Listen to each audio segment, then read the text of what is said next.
Hello friends, welcome to my tube channel TN academy में एक बार आपका फिर से स्वागत है। आज हम मैथमेटिक्स के नए श्रृंखला में रेलवे ग्रुप डी एग्जाम में पूछे गए अलग अलग शिफ्टों में टॉप 10 प्रश्नों का मैथमेटिक्स के टॉप 10 प्रश्नों का एनालिसिस करेंगे, जो कि कई बार अलग अलग शिफ्टों में रेलवे की परीक्षा में पूछे जा चुके हुए प्रश्न है। तो इन प्रश्नों की श्रृंखला में हम देखते हैं कि पहला प्रश्न हमारा क्या है। पहला प्रश्न कह रहा है कि एक समबाहुभुज के आंतरिक कोणों का योग 1440 है। एक समबाहुभुज है जिसके आंतरिक कोणों का योग 1440 है, तो उस बहुभुज की भुजाएं ज्ञात करना है हमको। यहाँ समबाहुभुज दिया गया है, जो समबाहुभुज के आंतरिक कोणों का योग आपको पता है 1440 है, उसके भुजाओं का मान ज्ञात करना है। तो आपको पता है कि जो समबाहुभुज का आंतरिक कोण होता है, समबाहुभुज का आंतरिक कोण जो होता है आपका आंतरिक कोण होता है n-2 इंटू 180। यन क्या है? यन जो है समबाहुभुज के भुजाओं की संख्या है। n-2 इंटू 180 ये होता है आपका समबाहुभुज का आंतरिक कोण होता है। तो समबाहुभुज का आंतरिक कोण आपको क्वेश्चन में दिया गया है, कितना दिया गया है? 1440। समबाहुभुज का आंतरिक कोण ये है आपका, तो समबाहुभुज के आंतरिक कोण की जगह पर हम कितना रख सकते हैं? 1440 रख सकते हैं। अगर यहाँ पर इसकी वैल्यू 1440 रखेंगे तो ये वैल्यू हो जाएगा 1440 बराबर n-2 और 180 के बराबर हो जाएगा। समबाहुभुज के आंतरिक कोणों का योग दिया गया आपका 1440 है, और समबाहुभुज के आंतरिक कोणों का मान कितना होता है? n-2 गुणे 180। यानी जहां पर आपकी भुजाओं की संख्या है, इसको हम सॉल्व करते हैं। 1440 है, इसको हम 0 से 0 काट देते हैं। यहाँ पर आपका बचा 144, यहाँ पर बचा 18, 9 दूनी 18, 9 को 9 9 6 54 हो गया आपका। 9 को 9 9 9 5 14 हो गया, 9 9 6 54 हो गया आपका। इधर आपका बचा 2 2 का 9 2 2 8 16, तो यहाँ पर आपका 8 बचा, इधर n-2 बचा, इधर आपका 8 बचा। इसको हमने 9 से डिवाइड किया, 9 दूनी 18, 9 का 9 9, इधर 5 हुआ, 54 हुआ, 9 6 54, तो 2 8 16, इधर 8 हो गया, इधर -2 को उधर ले जाएंगे तो प्लस हो जाएगा। तो ये हो जाएगा 8 + 2 = n। तो n = आपका मिलेगा 10। अर्थात जो समबाहुभुज की भुजाओं की संख्या है, और समबाहुभुज के भुजाओं की संख्या कितनी है आपकी? 10 है। तो इसका आंसर हो जाएगा आपका 10। इसमें 10 जो है समबाहुभुज के भुजाओं की संख्या हो गई आपकी। इसे दूसरा क्वेश्चन हम देखते हैं। दूसरा क्वेश्चन है आपका, एक बैंक ने एक निवेशक को, क्वेश्चन से दिया गया है, एक बैंक ने एक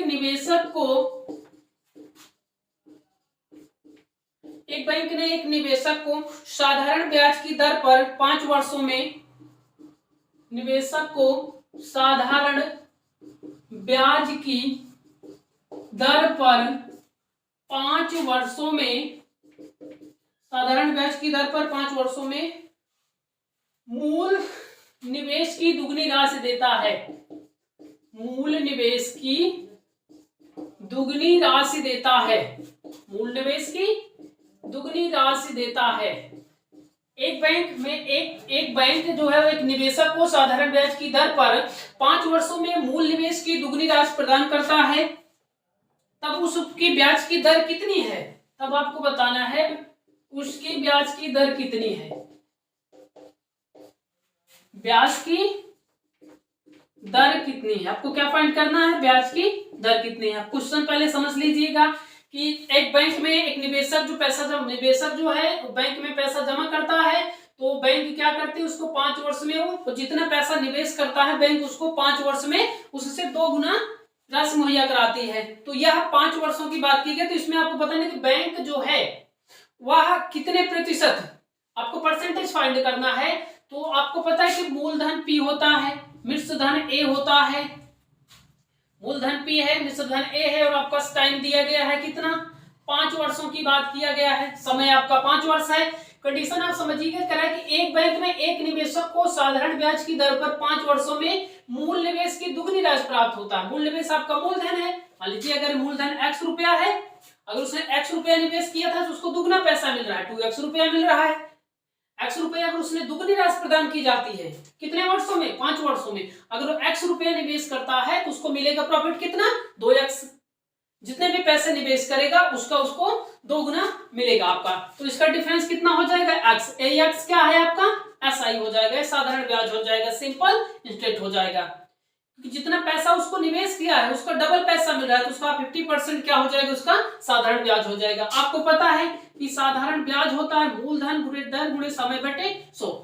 साधारण ब्याज क्या होता है, मूलधन गुणे दर गुणे समय बटे 2। SI is equal to PRT upon 100 होता है। तो एसआई आपने निकाल कितना लिया, एक्स है, मूलधन भी आपने एक्स माना है, आर नहीं पता है, समय आपका 5 है, बटे कितना हो गया आपका 100 हो जाएगा। इधर एक्स से एक्स कैंसिल हो जाएगा, 20 पंचे 100, इधर कितना बचा 1, इधर हो गया आर बटे आपका 20, तो आर बराबर 20% हो जाएगा। अर्थात निवेशक ने, बैंक ने निवेशक को कितने प्रतिशत ब्याज प्रदान किया है, 20%। और निवेशक जो है 5 वर्षों के बाद वो दुगनी राशि प्रदान करता है। तो आपको इसमें ब्याज की दर बताना था, तो ब्याज की दर कितना है आपका 20% ब्याज की दर है।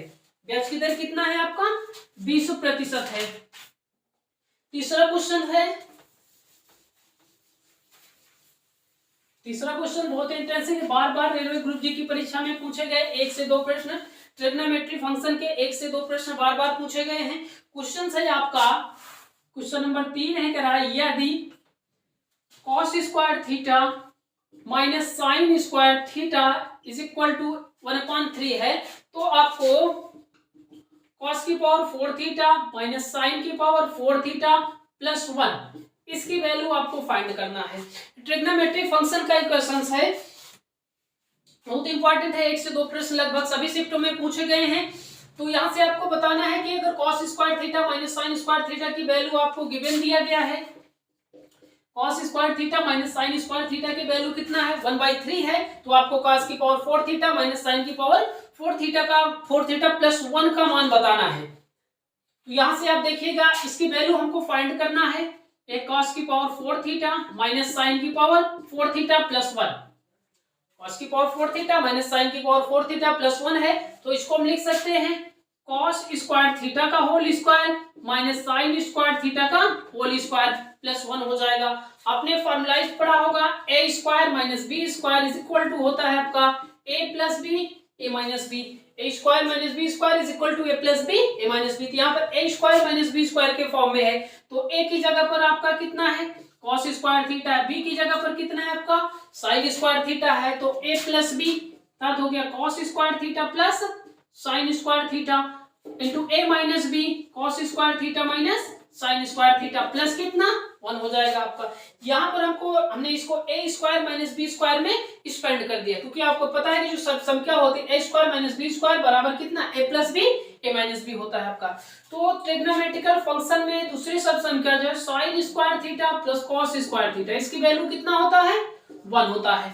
आप नोट कर लीजिएगा कि ट्रिग्नोमेट्रिक फंक्शन में होता है sine square theta plus cos square theta, इसकी वैल्यू कितना होता है 1 होता है। तो ए वैल्यू यहाँ पर हम रखते हैं, ए मान हमारा 1 हो गया। यहाँ पर है आपका cos square theta minus sine square theta, cos square theta minus sine square theta जो है आपका इक्वेशन में गिवन है, cos square theta minus sine square theta की वैल्यू कितना है आपका 1/3 है, तो इसकी वैल्यू को हम रखते हैं 1/3 प्लस 1, इसको हम सॉल्व करेंगे 1/3 प्लस 1 अपॉन 1 मान लेंगे, 1 प्लस इसका क्रॉस मल्टीपल 1 का 1 में 3 का 1 में 3 हो जाएगा अपॉन 3, तो ये 3 1 कितना हो गया 4/3। मतलब जो आपकी एक टोटल वैल्यू होगी cos की पावर 4 थीटा माइनस साइन की पावर 4 थीटा की वैल्यू प्लस 1 की वैल्यू जो है वो कितना हो जाएगा आपका 4/3 हो जाएगा।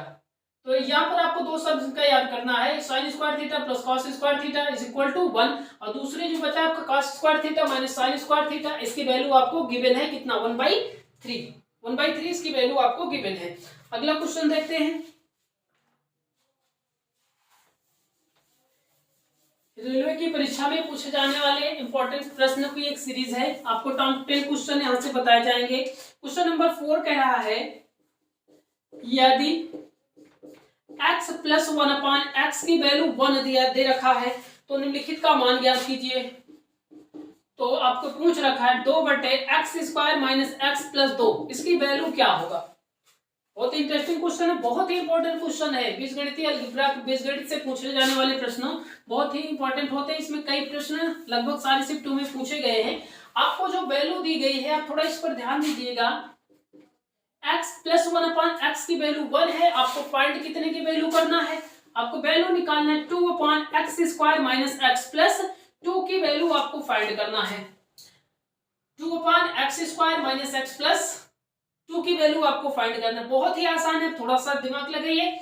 2/x² माइनस x प्लस 2, तो इतना बराबर दिया गया, मतलब ये जो पोर्शन x प्लस 1/x है इक्वल 1 है, इसका यूज हम इसमें करेंगे। देखिए हम यूज कैसे करेंगे, आपका दिया गया कि x plus 1/x is equal to 1 है, इसका हम 1 मान लेते हैं, क्रॉस मल्टीपल करेंगे, x² plus 1/x is equal to 1 हो जाएगा, या x² plus 1 is equal to x हो जाएगा। इसको अंदर ला लेते हैं, x² minus x plus 1 is equal to 0।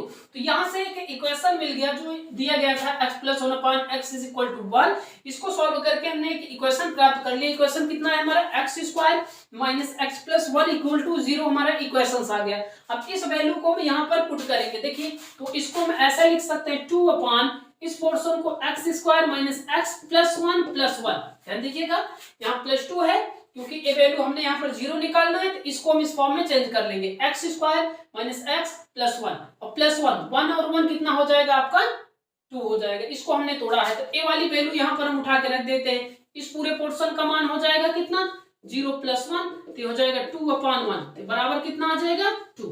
तो इसका आंसर कितना हो गया 2 हो जाएगा। बहुत ही आसान है, आपको थोड़ा क्लियरली समझते जाना है क्वेश्चंस को, बहुत ही आसान तरीके से आप क्वेश्चन को लगाते जाएंगे, आपको क्वेश्चंस केवल समझते जाना है। बीजगणित से रिलेटेड क्वेश्चंस बहुत ही पूछे जाते हैं। अगला क्वेश्चन भी ट्रिग्नोमेट्री से दिया गया है, क्वेश्चन नंबर 5 जो है,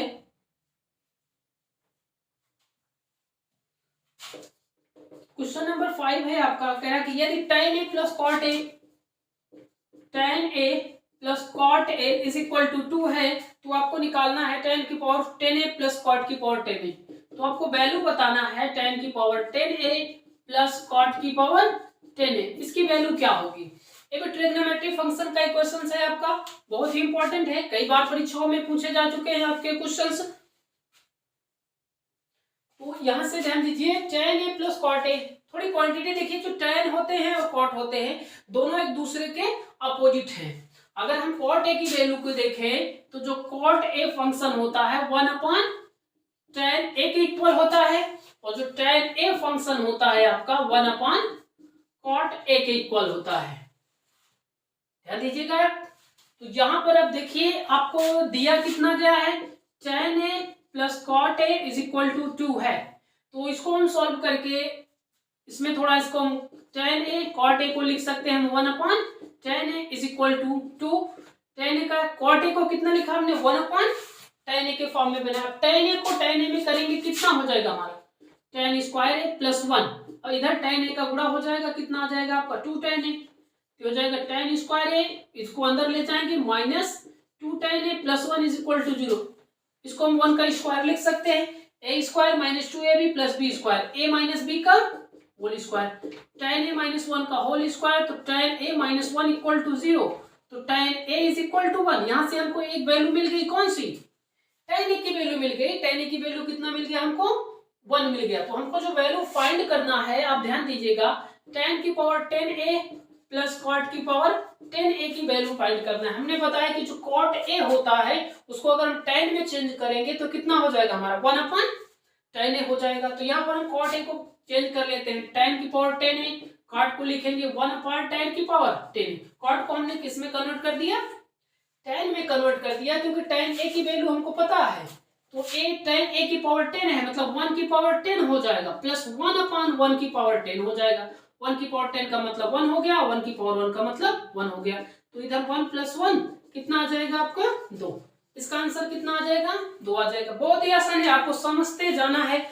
tan a और cot a दोनों एक दूसरे से रिलेटेड थे, दोनों एक दूसरे के क्या होते हैं अपोजिट होते हैं, व्युत्क्रम्स होते हैं। ये आपका क्वेश्चन नंबर 5 हो गया। के अतिरिक्त 5 क्वेश्चंस आपको अभी और सॉल्व कराए जाएंगे, अब ध्यान दीजिए। अगला क्वेश्चन है आपका ट्रेन से दूरी चाल समय से रिलेटेड क्वेश्चन है, रेलगाड़ी के चैप्टर से। एक रेलगाड़ी 162 मीटर कह रहा है कि एक रेलगाड़ी 162 मीटर लंबे प्लेटफार्म को, लंबे स्टेशन को 18 सेकंड में, लंबे स्टेशन को 18 सेकंड में, कितने सेकंड में? 18 सेकंड में 120 मीटर लंबे दूसरे स्टेशन को 15 सेकंड में, 120 मीटर लंबे दूसरे स्टेशन को 15 सेकंड में, 15 सेकंड में पार कर जाती है। रेलगाड़ी की लंबाई बताना है आपको।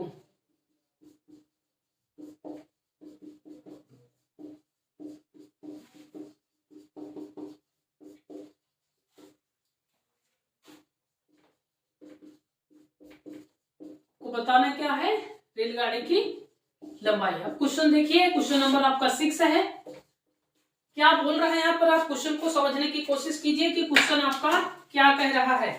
तो क्वेश्चन यहाँ पर आपका ये बोल रहा है कि एक रेलगाड़ी है जो 162 मीटर लंबे स्टेशन को 18 सेकंड में पार कर जाती है।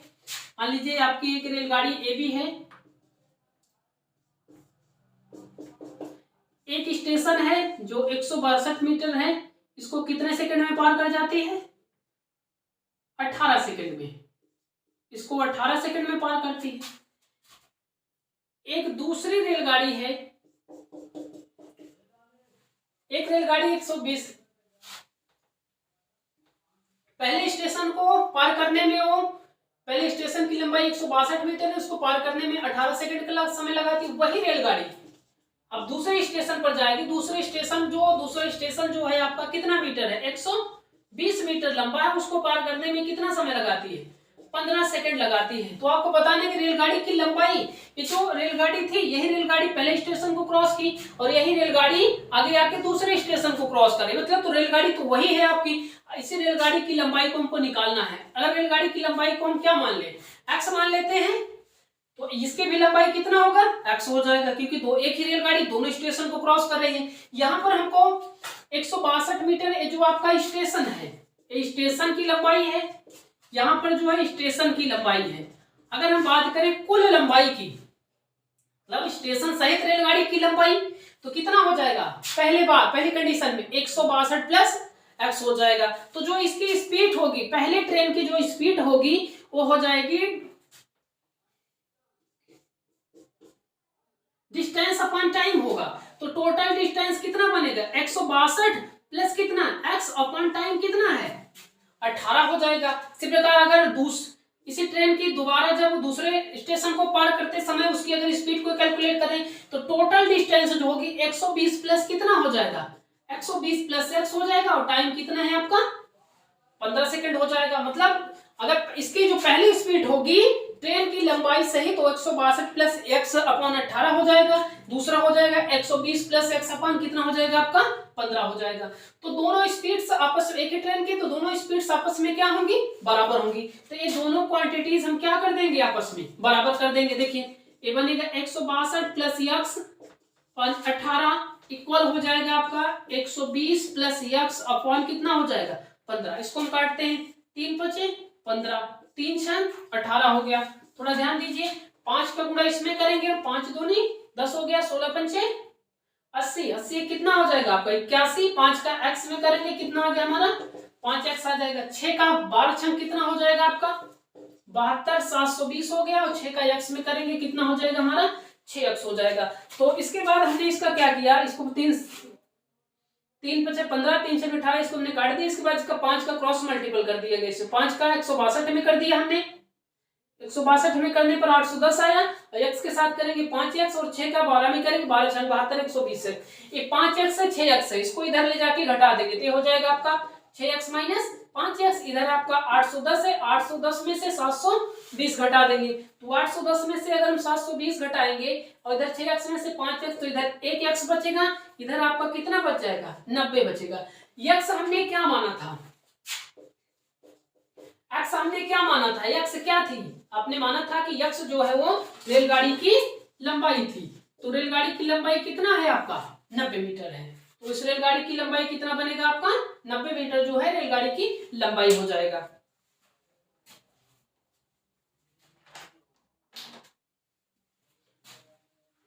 अगला क्वेश्चन है आपका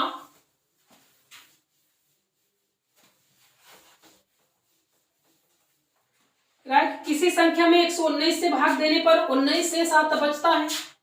क्वेश्चन नंबर आपका है किसी संख्या में 119 से भाग देने पर, कह रहा है कि किसी संख्या में 119 से भाग देने पर शेष जो है 19 बचता है। एक संख्या है, संख्या नहीं पता है हमको, उसमें 119 से भाग दे रहे हैं तो शेष कितना बच रहा है, 19 बच रहा है। कह रहा है उस संख्या में 17 से भाग देने पर शेषफल क्या होगा। कह रहा है कि उसी संख्या में 17 से भाग देने पर शेष क्या बचेगा। बहुत ही इंपॉर्टेंट क्वेश्चन है, आप क्वेश्चन समझिए, बहुत ही स्मॉल क्वेश्चन है, ठीक है। क्वेश्चन आप समझिए, देखिए कह रहा है कि कोई संख्या है, उस संख्या में अगर हमें 119 से भाग दे रहे हैं, 100 कितने से 19 से भाग दे रहे हैं, तो शेषफल कितना बच रहा है आपका 19 बच रहा है। कह रहा है कि उसी संख्या में, जो संख्या है हमको पता नहीं है, उसी संख्या में कह रहा है अगर हम 17 से भाग दें तो शेषफल क्या बचेगा आपका। 17 से भाग देने पर शेषफल, कह रहा है कि कोई संख्या है, संख्या x है, उसमें अगर हम 119 से भाग दे रहे हैं तो शेषफल हमारा कितना बच रहा है, 19 बच रहा है। तो आपको पता है कि वो संख्या क्या है। अगर वो संख्या आपका, इसको दोनों को ऐड करेंगे, 9 9 18 हो गया, 11 1 12 138 हो जाएगा। कितना 138। अर्थात देखिए वह संख्या कितना मिल गया आपको, 138 क्या है आपकी संख्या है। अब इस संख्या में अगर आप 119 से भाग देंगे तो 119 इसमें कितनी बार जाएगा, एक बार जाएगा। 119 एक बार जाएगा तो बचेगा कितना आपका 19 बचेगा। तो क्लियर हुआ बात कि कह रहा है कि जो संख्या कितनी थी, संख्या मिल गई 138, अगर 138 में हम 119 से भाग दे रहे हैं तो हमारा शेषफल कितना बच रहा है, 19 बच रहा है। तो वह संख्या कितनी है, 38 है। तो कह रहा है उसी संख्या में, किसमें, अर्थात जो 138 आया आपको, अगर इसी में 17 से भाग कर दे तो आपका कितना शेष आएगा आपको ही बताना है। तो इसका 17 से अगर इसको हम भाग करते हैं तो कितना बार जाएगा, 8 8 7 56 हो गया आपका, 8 का नाम 8 8 5 13 136 हो गया, 136। अगर हमने 17 से भाग दिया, 17 का पारा कितने बार जाएगा, 8 7 8 कितना हो गया, 136 हो गया। 8 7 56, 8 का नाम 8 5 कितना 13, तो 8 में से 6 गया 2, 13 में से 13 कैंसिल, तब आपका कितना शेष बचेगा, तब आपका शेष बचेगा 2 शेष बचेगा। तो इसका आंसर कितना हो जाएगा आपका, इसका आंसर 2 हो जाएगा। क्लियर।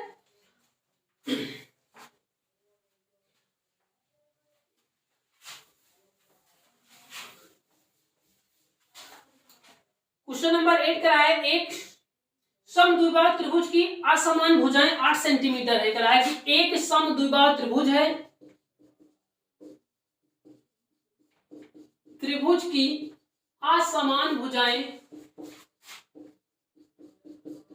8 सेंटीमीटर है। एक समबाहु त्रिभुज है जिसकी भुजाएं कितना, असमान भुजाएं 8 सेंटीमीटर है तथा उसका परिमाप 18 सेंटीमीटर है, तथा उसका परिमाप 18 सेंटीमीटर है। परिमाप भी पता है हमको 18 सेंटीमीटर है। तो उसका क्षेत्रफल कितना होगा आपको बताना है, उसका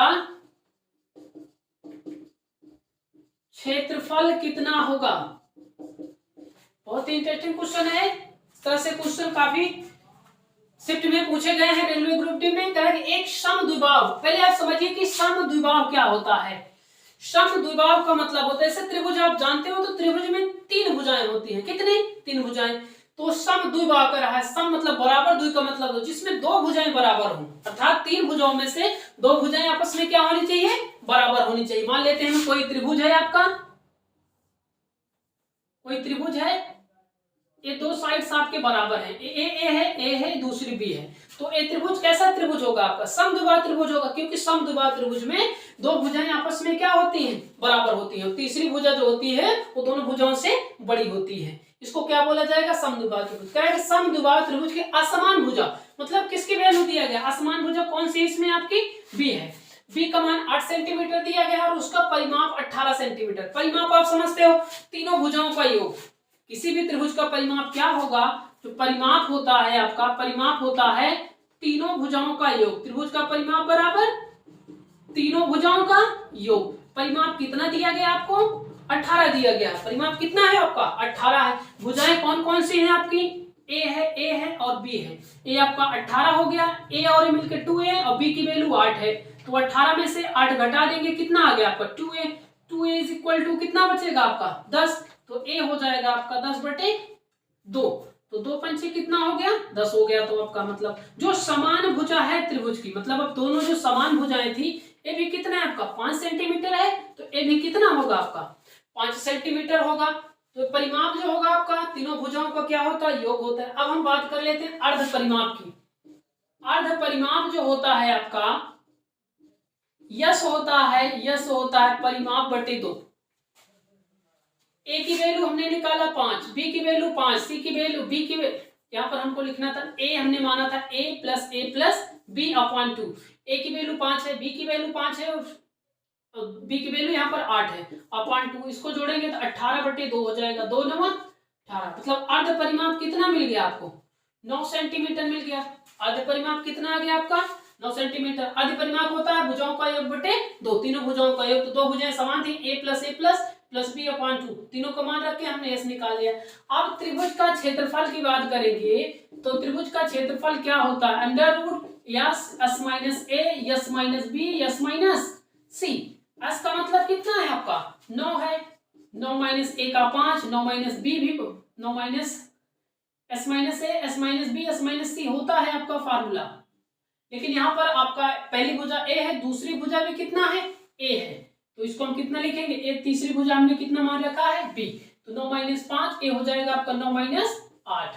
तो ये आपका 9, 9 में से 5 गया 4, इधर भी 4, इधर 1। 9 को आप लिख सकते हो 3 गुणे 3, 4 गुणे 4। ए आपका पेयर्स बनेगा, 2 2 का पेयर्स होगा आपका, एक 3 का पेयर होगा, एक 2 का पेयर होगा। तो बाहर निकलेगा 3 हो गया आपका, निकलेगा आपका 4। तो 4 3 कितना हो जाएगा आपका? 12 सेंटीमीटर स्क्वायर हो जाएगा। तो यहाँ पर जो समद्विबाहु त्रिभुज है, उस समद्विबाहु त्रिभुज का क्षेत्रफल कितना हो जाएगा आपका? 12 सेंटीमीटर स्क्वायर हो जाएगा। आपका आंसर आ जाएगा 12 सेंटीमीटर स्क्वायर।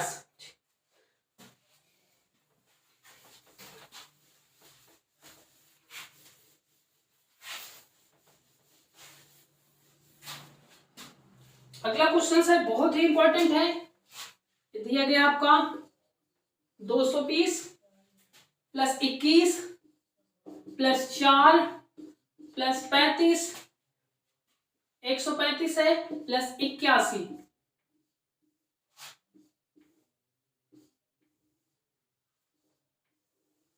इसकी वैल्यू आपको फाइंड करना है कि इसका मान कितना होगा। 220 है आपका रूट में, 21 है रूट में, 4 है रूट में, 135 है आपका, उसके बाद रूट में 81 है। तो इसको सॉल्व करने पर इसकी वैल्यू कितना मिलेगी हमको? अब देखिए बहुत ही आसान तरीका है सॉल्व करने के लिए।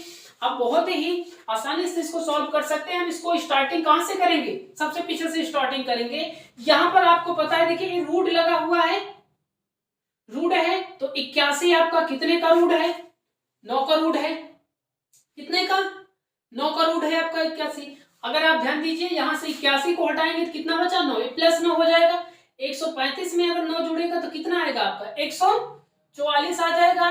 144 कितने का बनेगा आपका? 12 का बनेगा। तो ए वाला पूरा रूट खत्म हो जाएगा। इधर बचा कितना आपका? इधर आ जाएगा 12 आ जाएगा आपका। और 12, अब जब हम 4 में 12 को जोड़ेंगे तो 12 और 4 कितने हो जाएंगे आपके? 16 हो जाएंगे। 16 कितने का बनेगा? 4 का बनेगा। तो यहां तक आपका रूट कैंसिल होगी। इसकी वैल्यू कितना मिल गया आपको? 4 मिल गया। अब हम 21 में 4 जोड़ेंगे तो 21 4 25 है, कितने का स्क्वायर हो जाएगा? 5 का। तब यहां तक हमने सॉल्व कर लिया तो इसकी वैल्यू कितना हो जाएगा? 5 हो जाएगा। जब हम 5 को 220 में जोड़ेंगे तो कितना मिलेगा? 225 आ जाएगा। और 225 और जब हम 5 को जोड़ेंगे लास्ट रूट बचेगा तो 225 कितने का स्क्वायर है आपका? 15 गुणे 15। तो 225 कितने का हो जाएगा आपका? 15 का हो जाएगा। तो इसका आंसर कितना हो गया आपका? 15 हो गया। इसका आंसर कितना आ जाएगा आपका? 15 हो जाएगा। यहाँ पर स्टार्टिंग हम इसके पीछे से करेंगे। 81 135 में जोड़ा 44, 44 का 144 का 12 हो गया। 12 हमने 4 में जोड़ा, 12 4 16, 16 का कितना हो गया? 4 हो जाएगा। 4 21 में 21 4 25, 25 का रूट निकाले 5 हो जाएगा। 5 को हमने 220 में जोड़ा तो 225 है लास्ट रूट हमारा। 225 कितने का बन जाएगा आपका? 15 का स्क्वायर रूट हो जाएगा। ये आपका क्वेश्चन नंबर 9 था। लास्ट क्वेश्चन की तरफ चलते हैं हम। इस सेशन का लास्ट क्वेश्चन है आपका वृत्त से रिलेटेड क्वेश्चन है, ध्यान दीजिएगा। एक वृत्त है,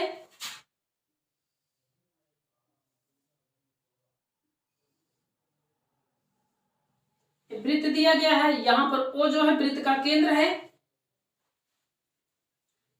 ये आपका 35 अंश दिया गया है और ये आपका एक्स अंश दिया गया है, P point, Q point, R point, yes. तो आपको इसमें x की वैल्यू बताना है। एक चित्र दिया गया है आपको, इसमें आपको एंगल x का मान कितना होगा यही कैलकुलेट करना है। तो यहां से आप ध्यान दीजिएगा कि जो ट्रायंगल आपका PQS है, इसमें जो एंगल आपका SPQ है, ध्यान दीजिए SPQ, ये क्या है आपका, ये कितना डिग्री का होगा आपका, 90 डिग्री का होगा। एक समकोण है आपका, क्या है, समकोण है। तो समकोण है तो कितने डिग्री का हो जाएगा, 90 डिग्री का हो जाएगा। अब 90 है, ये आपका कितना है, 35 है। तो यहाँ पर एक त्रिभुज मिलेगा आपको, त्रिभुज PSQ। तो आपने पढ़ा है कि किसी त्रिभुज की तीनों भुजाओं का योग कितना होता है, तीनों कोणों का योग कितना होता है, 180 अंश होता है। किसी त्रिभुज के तीनों कोणों का योगफल कितना होता है, 180 अंश होता है। तो कोण कौन कौन से हैं आपके, P है, Q है और कौन से हैं, यस है। मतलब कोण P प्लस कोण Q प्लस कोण यस, इस तीनों की वैल्यू कितना हो जाएगा, सम तीनों का 180 होता है। कि त्रिभुज के तीनों कोणों का योगफल कितना होता है, 180 होता है। P की वैल्यू आपको 90 पता है, Q की वैल्यू 35 पता है, S का मान नहीं पता है 180। इसको जोड़ देंगे 100 कितना आ जाएगा 25, एंगल यस बराबर 180। तो कोण यस बराबर 180 मिल जाएगा आपको। 180 में से 125 घटा देंगे तो एंगल यस आपका कितना बचेगा, 55 अंश आ जाएगा। मतलब जो कोण एस है इसकी वैल्यू कितना आ गया, 55 आ गया। कोण एस का मतलब क्या हो गया, PSQ या QSP, मतलब एस आपका बीच में आना चाहिए। एंगल इसको हम लिख सकते हैं PSQ और एंगल एस। तो PSQ जो है कितना आ गया हमारा, 55 आ गया। तो अब यहां से ध्यान दीजिए PSQ और दूसरा कौन सा है, एंगल PRQ, एक ही वृत्त में बने कोण है, एक ही वृत्त में बने कोण है। तो प्रमेय क्या होती है, एक ही वृत्त खंड में बने कोण आपस में बराबर होते हैं। क्या होते हैं, एक ही वृत्त खंड में बने कोण आपस में बराबर होते हैं। मतलब जो कोण PSQ है वो कोण किसके बराबर हो जाएगा आपका, PRQ। अगर उसकी वैल्यू 55 है तो PRQ का मान भी कितना हो जाएगा, 55। अर्थात जो एंगल आपका PRQ यही क्या था, एंगल एक्स, इसका मान कितना हो जाएगा आपका 55 हो जाएगा। क्योंकि एक ही वृत्तखंड में बने कोण आपस में क्या होते हैं, बराबर होते हैं। आई होप कि आपको समझ में आया होगा। सारे क्वेश्चंस जो हैं रेलवे ग्रुप डी परीक्षा में अलग अलग शिफ्टों में पूछे गए प्रश्न हैं, आपको समझ में आया होगा। तो लाइक को कमेंट कीजिए। धन्यवाद।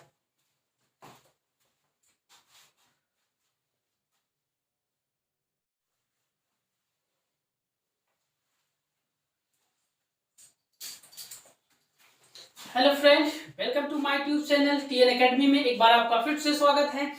आज हम मैथमेटिक्स के नए श्रृंखला में रेलवे ग्रुप डी एग्जाम में पूछे गए अलग अलग शिफ्टों में टॉप 10 प्रश्नों का, मैथमेटिक्स के टॉप 10 प्रश्नों का एनालिसिस करेंगे, जो कि बार कई बार अलग अलग शिफ्टों में रेलवे की परीक्षा में पूछे जा चुके हुए प्रश्न है। तो इन प्रश्नों की श्रृंखला में हम देखते हैं कि पहला प्रश्न हमारा क्या है। पहला प्रश्न कह रहा है कि एक समबाहुभुज है, एक समबाहुभुज के आंतरिक कोणों का योग 1440 है। एक समबाहुभुज है जिसके आंतरिक कोणों का योग 1440 है। तो उस बहुभुज की भुजाएं ज्ञात करना है हमको। यहाँ समबाहुभुज दिया गया है, जो समबाहुभुज के आंतरिक कोणों का योग आपको पता है 1440 अंश है, उसके भुजाओं का मान ज्ञात करना है। तो आपको पता है कि जो समबाहुभुज का आंतरिक कोण होता है, समबाहुभुज का आंतरिक कोण जो होता है आपका, आंतरिक कोण होता है n-2 इंटू 180।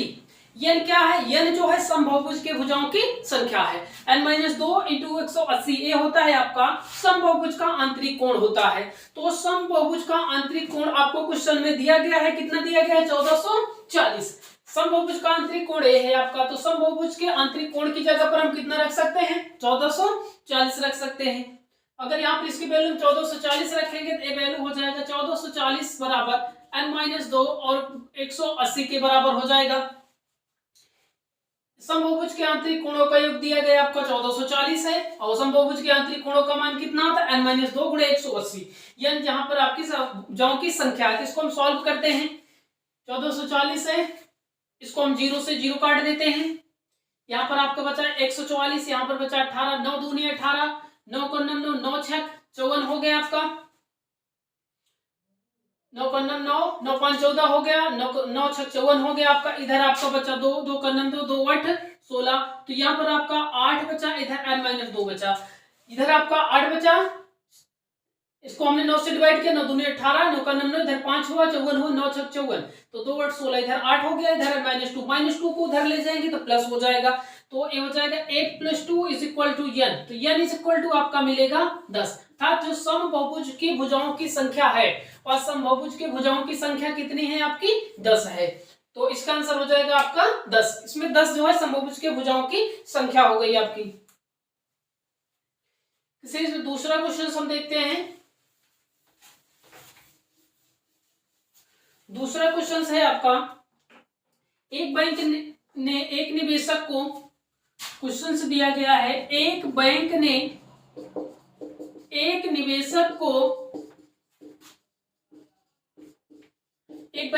निवेशक को साधारण ब्याज की दर पर 5 वर्षों में, निवेशक को साधारण ब्याज की दर पर 5 वर्षों में, साधारण ब्याज की दर पर 5 वर्षों में मूल निवेश की दुगनी राशि देता है, मूल निवेश की दुगनी राशि देता है, मूल निवेश की दुगनी राशि देता है। एक बैंक में एक बैंक जो है एक निवेशक को साधारण ब्याज की दर पर 5 वर्षों में मूल निवेश की दुगनी राशि प्रदान करता है, तब उसकी ब्याज की दर कितनी है, तब आपको बताना है उसकी ब्याज की दर कितनी है।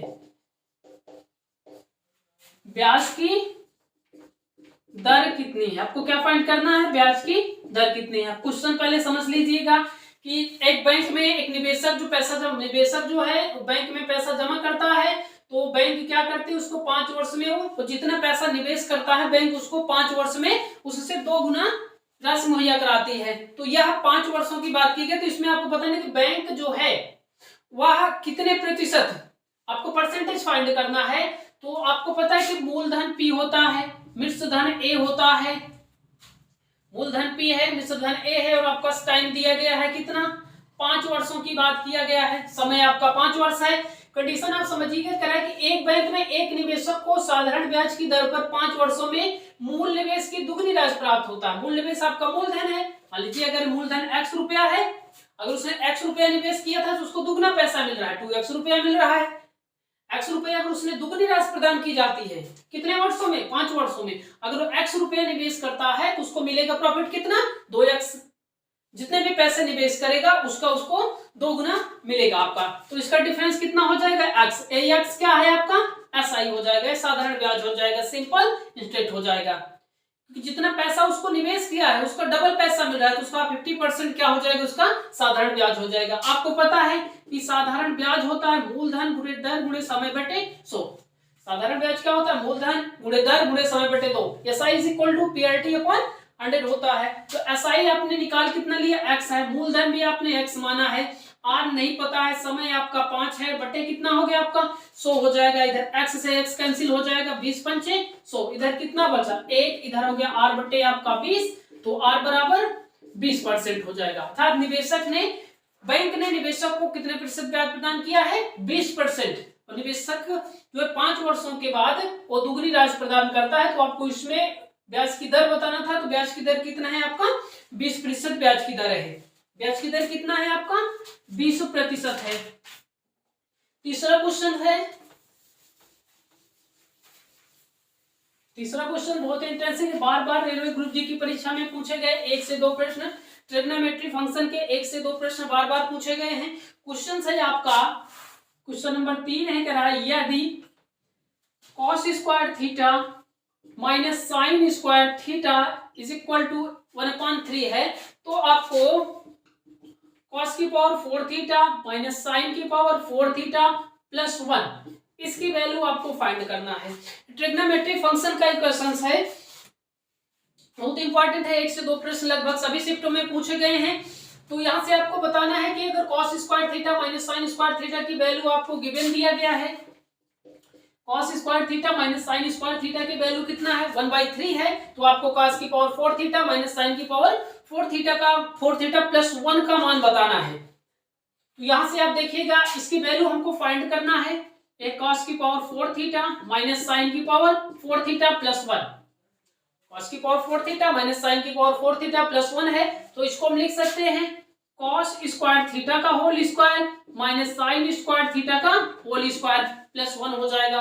आपने फॉर्मुलाइज पढ़ा होगा a square minus B square is equal to होता है आपका a plus B A minus B, A square minus B square is equal to A plus B A minus B. यहाँ पर a square minus B square के form में है, तो a की जगह पर आपका कितना है cos स्क्वायर थीटा है, b की जगह पर कितना है आपका साइन स्क्वायर थीटा है, तो a प्लस बी हो गया cos square theta plus sine square theta into a minus B cos square theta minus sine square theta plus कितना 1 हो जाएगा आपका।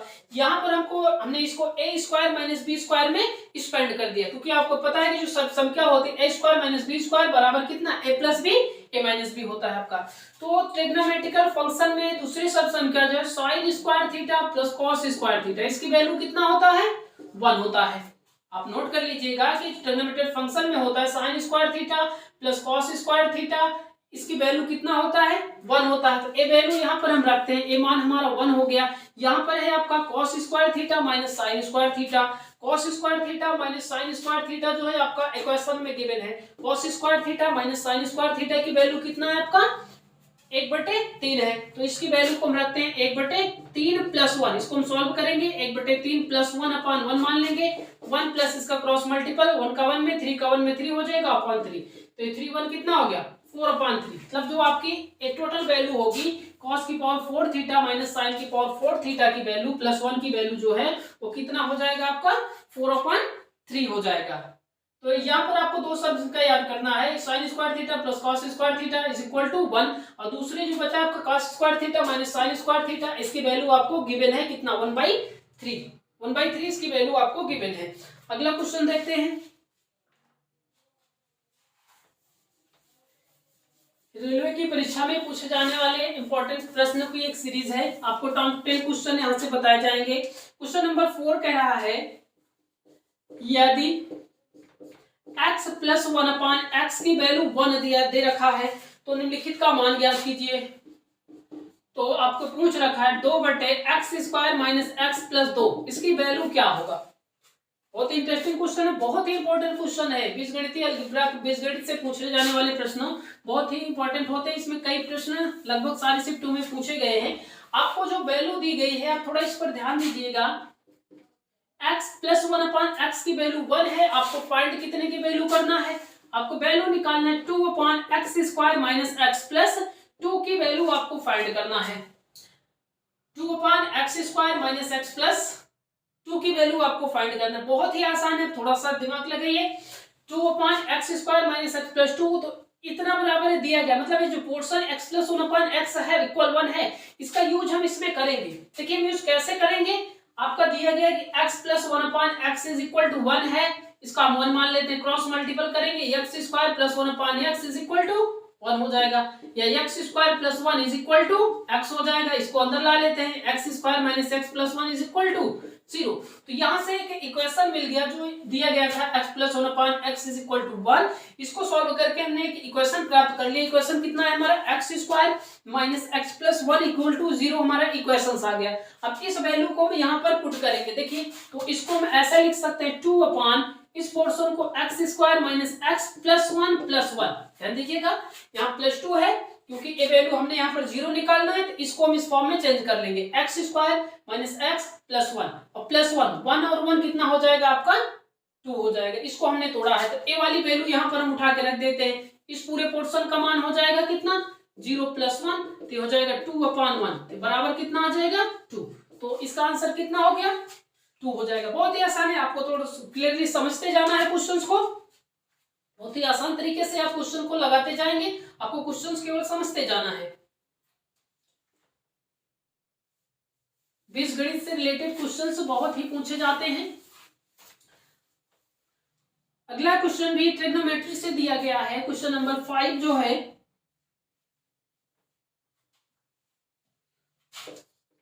क्वेश्चन नंबर 5 है आपका, कह रहा कि यदि tan a plus cot a plus cot a is equal to 2 है, तो आपको निकालना है tan की पावर 10a प्लस कॉट की पावर 10a। तो आपको वैल्यू बताना है tan की पावर 10a प्लस कॉट की पावर 10a, इसकी वैल्यू क्या होगी। एक ट्रिग्नोमेट्री फंक्शन का क्वेश्चन है आपका, बहुत ही इंपॉर्टेंट है, कई बार परीक्षाओं में पूछे जा चुके हैं आपके क्वेश्चंस।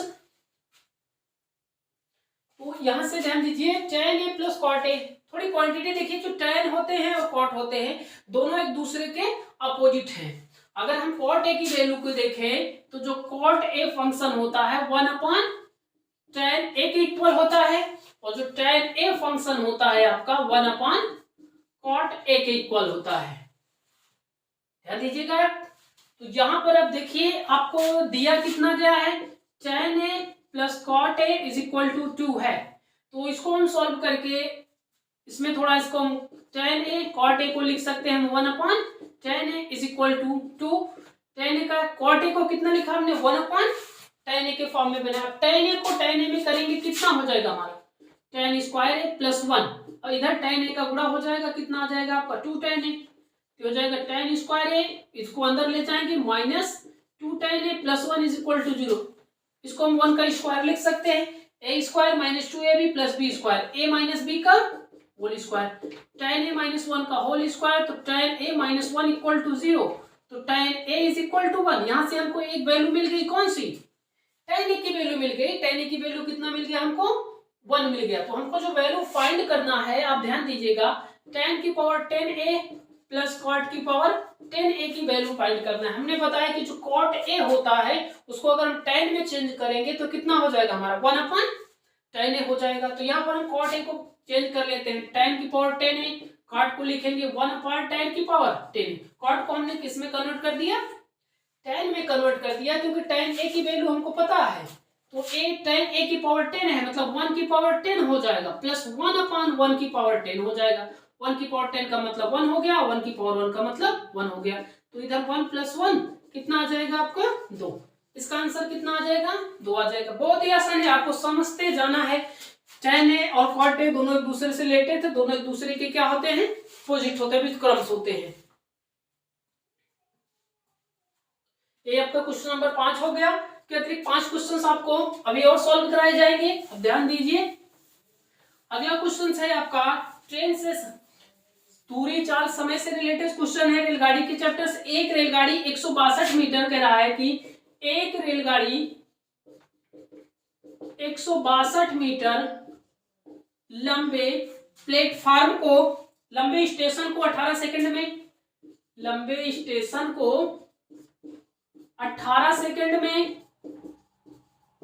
कितने सेकंड में 18 सेकंड में, 120 मीटर लंबे दूसरे स्टेशन को 15 सेकंड में, 120 मीटर लंबे दूसरे स्टेशन को 15 सेकंड में, 15 सेकंड में पार कर जाती है। रेलगाड़ी की लंबाई बताना है आपको।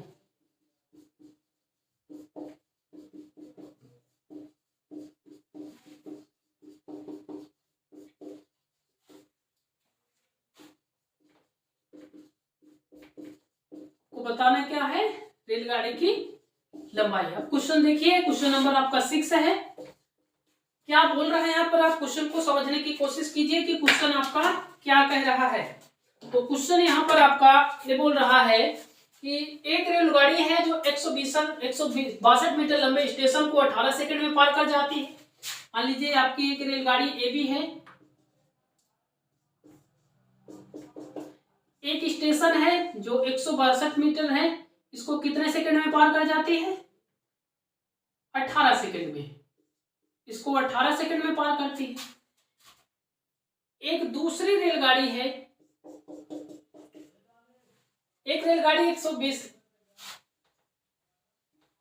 पहले स्टेशन को पार करने में वो पहले स्टेशन की लंबाई 162 मीटर है, उसको पार करने में 18 सेकंड का समय लगाती है। वही रेलगाड़ी अब दूसरे स्टेशन पर जाएगी। दूसरा स्टेशन जो है आपका कितना मीटर है, 120 मीटर लंबा है, उसको पार करने में कितना समय लगाती है, 15 सेकंड लगाती है। तो आपको बताना है कि रेलगाड़ी की लंबाई, ये जो रेलगाड़ी थी यही रेलगाड़ी पहले स्टेशन को क्रॉस की और यही रेलगाड़ी आगे आके दूसरे स्टेशन को क्रॉस करे, मतलब तो रेलगाड़ी तो वही है आपकी।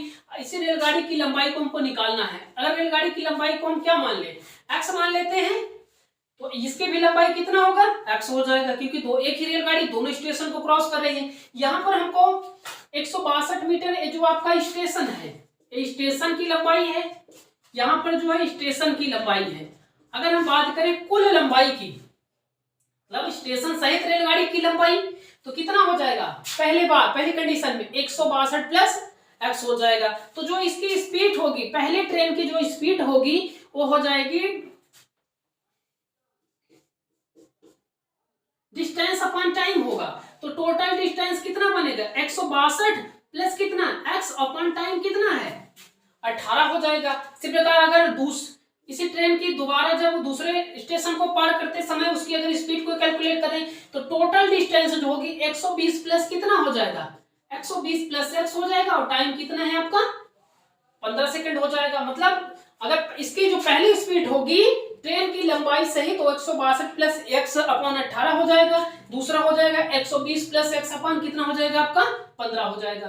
तो दोनों स्पीड्स आपस में, एक ही ट्रेन की तो दोनों स्पीड्स आपस में क्या होंगी, बराबर होंगी। तो ये दोनों क्वांटिटीज हम क्या कर देंगे, आपस में बराबर कर देंगे। देखिए ये बनेगा 162 प्लस x 18 इक्वल हो जाएगा आपका 120 प्लस x अपॉन कितना हो जाएगा 15। इसको हम काटते हैं, 3 बचे 15, 3 6 18 हो गया। थोड़ा ध्यान दीजिए, 5 का गुणा इसमें करेंगे, 5 दूनी 10 हो गया, 16 पंचे 80, 80 कितना हो जाएगा आपका 81, 5 का x में करेंगे कितना आ गया हमारा 5x आ जाएगा। 6 का 12 छंग कितना हो जाएगा आपका 72, 720 हो गया और 6 का x में करेंगे कितना हो जाएगा हमारा 6x हो जाएगा।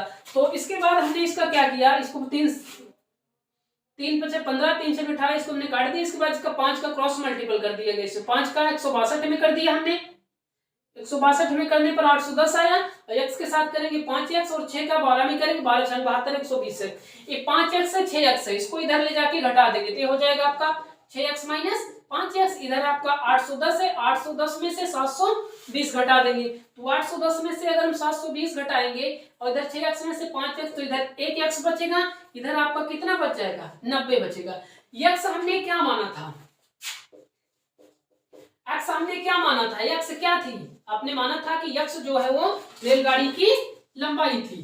तो रेलगाड़ी की लंबाई कितना है आपका 90 मीटर है, तो इस रेलगाड़ी की लंबाई कितना बनेगा आपका 90 मीटर जो है रेलगाड़ी की लंबाई हो जाएगा।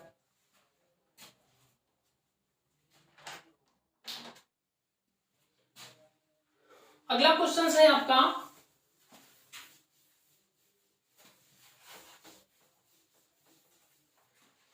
किसी संख्या में 119 से भाग देने पर 19 से 7 बचता है।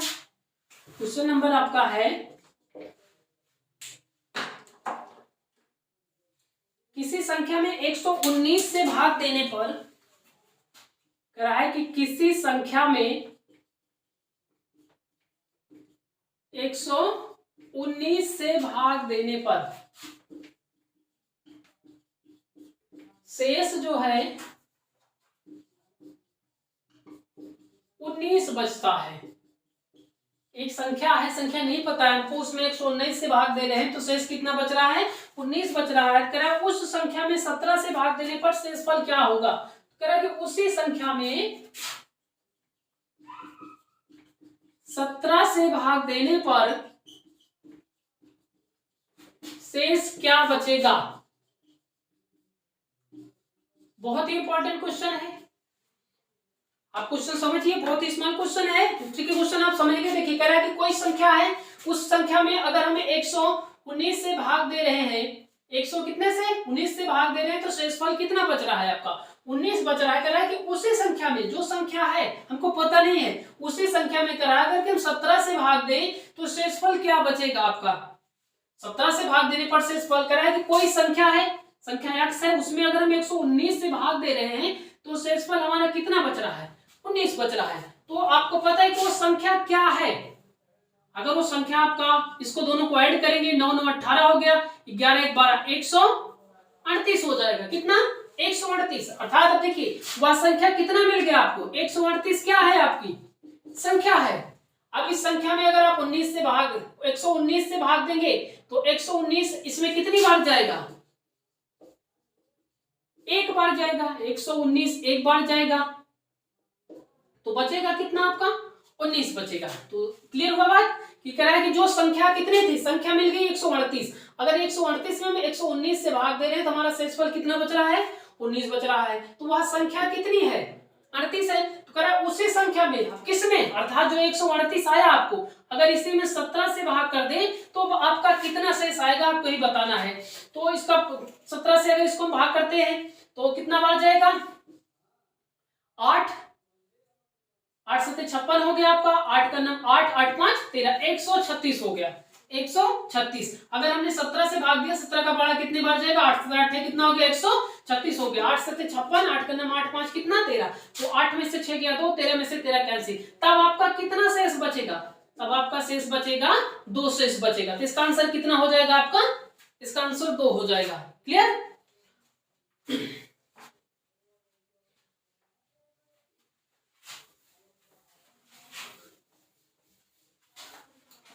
क्वेश्चन नंबर 8 करा है, एक समद्विबाहु त्रिभुज की असमान भुजाएं 8 सेंटीमीटर है। करा है कि एक समद्विबाहु त्रिभुज है, त्रिभुज की असमान भुजाएं 8 सेंटीमीटर है। एक समबाहु त्रिभुज है जिसकी भुजाएं कितना है? असमान भुजाएं 8 सेंटीमीटर है तथा उसका परिमाप 18 सेंटीमीटर है, तथा उसका परिमाप 18 सेंटीमीटर है। परिमाप भी पता है हमको 18 सेंटीमीटर है। तो उसका क्षेत्रफल कितना होगा आपको बताना है। उसका क्षेत्रफल कितना होगा? बहुत ही इंटरेस्टिंग क्वेश्चन है। इस तरह से क्वेश्चन काफी शिफ्ट में पूछे गए हैं रेलवे ग्रुप डी में। कह रहे एक समद्विबाहु, पहले आप समझिए कि समद्विबाहु क्या होता है। समद्विबाहु का मतलब होता है, जैसे त्रिभुज आप जानते हो तो त्रिभुज में 3 भुजाएं होती हैं। कितने? 3 भुजाएं। तो समद्विबाहु कर रहा है, सम मतलब बराबर, द्वि का मतलब हो जिसमें 2 भुजाएं बराबर हो, अर्थात 3 भुजाओं में से 2 भुजाएं आपस में क्या होनी चाहिए? बराबर होनी चाहिए। मान लेते हैं कोई त्रिभुज है आपका, कोई त्रिभुज है, ये 2 साइड्स आपके बराबर हैं, ए है, दूसरी बी है। तो ये त्रिभुज कैसा त्रिभुज होगा आपका? समद्विबाहु त्रिभुज होगा, क्योंकि समद्विबाहु त्रिभुज में 2 भुजाएं आपस में क्या होती हैं? बराबर होती हैं। तीसरी भुजा जो होती है वो दोनों भुजाओं से बड़ी होती है। इसको क्या बोला जाएगा? समद्विबाहु त्रिभुज। क्या है? समद्विबाहु त्रिभुज की असमान भुजा, मतलब किसकी वैल्यू दिया गया? असमान भुजा कौन सी इसमें आपकी? बी है। बी का मान 8 सेंटीमीटर दिया गया और उसका परिमाप 18 सेंटीमीटर। परिमाप आप समझते हो, तीनों भुजाओं का योग। किसी भी त्रिभुज का परिमाप क्या होगा? जो परिमाप होता है आपका, परिमाप होता है तीनों भुजाओं का योग। त्रिभुज का परिमाप बराबर तीनों भुजाओं का योग। परिमाप कितना दिया गया आपको? 18 दिया गया। परिमाप कितना है आपका? 18 है। भुजाएं कौन कौन सी हैं आपकी? ए है और बी है। ए आपका 18 हो गया, ए और ए मिलकर 2a और बी की वैल्यू 8 है। तो 18 में से 8 घटा देंगे, कितना आ गया आपका? 2a। 2a is equal to कितना बचेगा आपका? 10। तो ए हो जाएगा आपका 10/2। तो 2 पंचे कितना हो गया? 10 हो गया। तो आपका मतलब जो समान भुजा है त्रिभुज की, मतलब अब दोनों जो समान भुजाएं थी, ए भी कितना है आपका? 5 सेंटीमीटर है, तो ए भी कितना होगा आपका? 5 सेंटीमीटर होगा। तो परिमाप जो होगा आपका तीनों भुजाओं का क्या होता है? योग होता है। अब हम बात कर लेते हैं अर्ध परिमाप की। अर्ध परिमाप जो होता है आपका, यश होता है परिमाप बटे 2। ए की वैल्यू हमने निकाला 5, बी की वैल्यू 5, सी की वैल्यू, बी की यहाँ पर हमको लिखना था ए, हमने माना था a प्लस बी अपॉन 2। ए की वैल्यू 5 है, बी की वैल्यू 5 है और बी की वैल्यू यहाँ पर 8 है, अपॉन 2। इसको जोड़ेंगे तो 18/2 हो जाएगा। 2 9 18। मतलब अर्ध परिमाप कितना मिल गया आपको? 9 सेंटीमीटर मिल गया। अर्ध परिमाप कितना आ गया आपका? 9 सेंटीमीटर। अर्ध परिमाप होता है भुजाओं का योग बटे 2, तीनों भुजाओं का योग। तो 2 भुजाएं समान थी, a plus plus b upon 2, तीनों का मान रख के हमने एस निकाल लिया। अब त्रिभुज का क्षेत्रफल की बात करेंगे तो त्रिभुज का क्षेत्रफल क्या होता है, under root S S minus A S minus B S minus C. S का मतलब कितना है आपका 9 है, 9 माइनस ए का 5, 9 माइनस बी भी 9 minus S minus A S minus B S minus C होता है आपका फार्मूला। लेकिन यहाँ पर आपका पहली भुजा ए है, दूसरी भुजा भी कितना है ए है, तो इसको हम कितना लिखेंगे ए, तीसरी भुजा हमने कितना मान रखा है बी, तो 9 माइनस 5 ए हो जाएगा आपका 9 माइनस 8, तो ये आपका 9, 9 में से 5 गया 4, इधर भी 4 इधर 1, 9 को आप लिख सकते हो 3 गुणे 3 4 गुणे 4, ए आपका पेयर्स बनेगा, 2 2 का पेयर्स होगा आपका, एक 3 का पेयर होगा एक 2 का पेयर होगा, तो बाहर निकलेगा 3 हो गया आपका, निकलेगा आपका 4, तो 4 3 कितना हो जाएगा आपका 12 सेंटीमीटर स्क्वायर हो जाएगा। तो यहाँ पर जो समद्विबाहु त्रिभुज है, उस समद्विबाहु त्रिभुज का क्षेत्रफल कितना हो जाएगा आपका 12 सेंटीमीटर स्क्वायर हो जाएगा, आपका आंसर आ जाएगा 12 सेंटीमीटर स्क्वायर।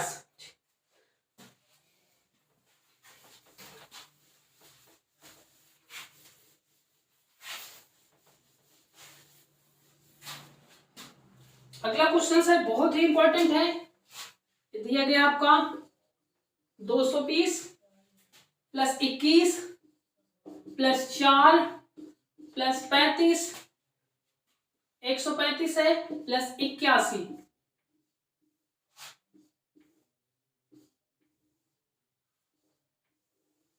इसकी वैल्यू आपको फाइंड करना है कि इसका मान कितना होगा। 220 है आपका रूट में, 21 है रूट में, 4 है रूट में, 135 है आपका, उसके बाद रूट में 81 है, तो इसको सॉल्व करने पर इसकी वैल्यू कितना मिलेगी हमको। अब देखिए बहुत ही आसान तरीका है सॉल्व करने के लिए, आप बहुत ही आसानी से इसको सॉल्व कर सकते हैं। हम इसको स्टार्टिंग कहां से करेंगे, सबसे पीछे से स्टार्टिंग करेंगे। यहां पर आपको पता है देखिए ये रूट लगा हुआ है, रूट है तो 81 आपका कितने का रूट है 9 का रूट है, कितने का 9 का रूट है आपका 81। अगर आप ध्यान दीजिए यहां से 81 को हटाएंगे तो कितना बचा 9, प्लस 9 हो जाएगा। 135 में अगर 9 जुड़ेगा तो कितना आएगा आपका 144 आ जाएगा। 144 कितने का बनेगा आपका 12 का बनेगा, तो ए वाला पूरा रूट खत्म हो जाएगा। इधर बचा कितना आपका, इधर आ जाएगा 12 आ जाएगा आपका। और 12 अब जब हम 4 में 12 को जोड़ेंगे तो 12 और 4 कितने हो जाएंगे आपके 16 हो जाएंगे। 16 कितने का बनेगा 4 का बनेगा, तो यहां तक आपका रूट कैंसिल होगी, इसकी वैल्यू कितना मिल गया आपको 4 मिल गया। अब हम 21 में 4 जोड़ेंगे तो 21 4 25 से कितने का स्क्वायर हो जाएगा 5 का। तब यहां तक हमने सॉल्व कर लिया तो इसकी वैल्यू कितना हो जाएगा 5 हो जाएगा। जब हम 5 को 220 में जोड़ेंगे तो कितना मिलेगा 225 आ जाएगा। और 225 जब हम 5 को जोड़ेंगे लास्ट रूट बचेगा, तो 225 कितने का स्क्वायर है आपका 15 गुणे 15, तो 225 कितने का हो जाएगा आपका 15 का हो जाएगा। तो इसका आंसर कितना हो गया आपका 15 हो गया। इसका आंसर कितना आ जाएगा आपका 15 हो जाएगा। यहाँ पर स्टार्टिंग हम इसके पीछे से करेंगे। 81 135 में जोड़ा 44, 44 का 144 का 12 हो गया, 12 हमने 4 में जोड़ा 12 4 16, 16 का कितना हो गया 4 हो जाएगा। 4 21 में 21 4 25, 25 का रूट निकाले 5 हो जाएगा। 5 को हमने 220 में जोड़ा तो 225 है लास्ट रूट हमारा। 225 कितने का बन जाएगा आपका 15 का स्क्वायर रूट हो जाएगा। ये आपका क्वेश्चन नंबर 9 था। लास्ट क्वेश्चन की तरफ चलते हैं हम। इस सेशन का लास्ट क्वेश्चन है आपका वृत्त से रिलेटेड क्वेश्चन है, ध्यान दीजिएगा। एक वृत्त है,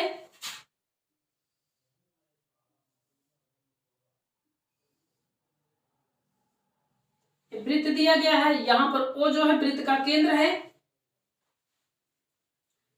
ये आपका 35 अंश दिया गया है और ये आपका एक्स अंश दिया गया है, P point Q point R point yes. तो आपको इसमें x की वैल्यू बताना है। एक चित्र दिया गया है आपको, इसमें आपको एंगल x का मान कितना होगा यही कैलकुलेट करना है।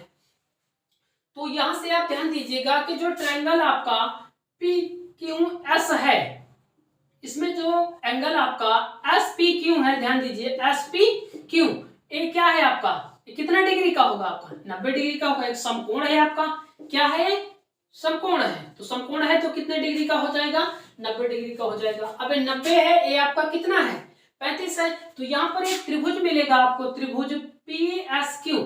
तो आपने पढ़ा है कि किसी त्रिभुज की तीनों भुजाओं का योग कितना होता है, तीनों कोणों का योग कितना होता है, 180 अंश होता है। किसी त्रिभुज के तीनों कोणों का योगफल कितना होता है, 180 अंश होता है। तो कोण कौन कौन से हैं आपके, P है, Q है और कौन से हैं, यस है। मतलब कोण P प्लस कोण Q प्लस कोण यस, इस तीनों की वैल्यू कितना हो जाएगा, सम तीनों का 180 होता है। कि त्रिभुज के तीनों कोणों का योगफल कितना होता है, 180 होता है।